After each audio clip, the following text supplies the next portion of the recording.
தஞ்சாவூரில் பிரசித்தி பெற்ற 27 பெருமாள் கருட சேவை வெகு விமர்சையாக நடைபெற்று வருகிறது. இதில் ஆயிரக்கணக்கான பக்தர்கள் சுவாமி தரிசனம் செய்து வருகின்றனர். அந்த காட்சிகளை பார்க்கலாம்.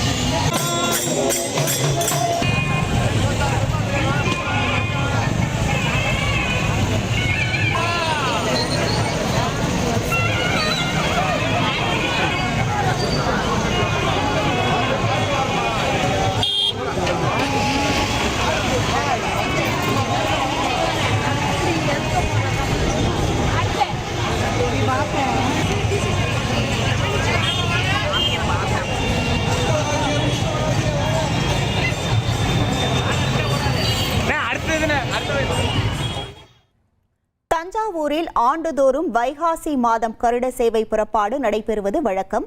அதேபோல் இந்த ஆண்டும் 27 பெருமாள்கள் கருட சேவை புறப்பாடு வெகு விமர்சையாக நடைபெற்று வருகிறது. 27 பெருமாள் கோவில்களிலிருந்து சுவாமிகள் கருட வாகனத்தில் புறப்பட்டு தஞ்சை நகரின் ராஜவீதிகளில் வலம் வந்து அருள்பாலித்தனர். கருட சேவையில் பக்தர்கள் பஜனை பாடல்களை பாடியும் ஆடியும் சுவாமி தரிசனம் செய்தனர். திருப்பதிக்கு அடுத்தபடியாக 27 பெருமாள் கருட சேவை தஞ்சையில் மட்டுமே நடைபெறுவது குறிப்பிடத்தக்கது.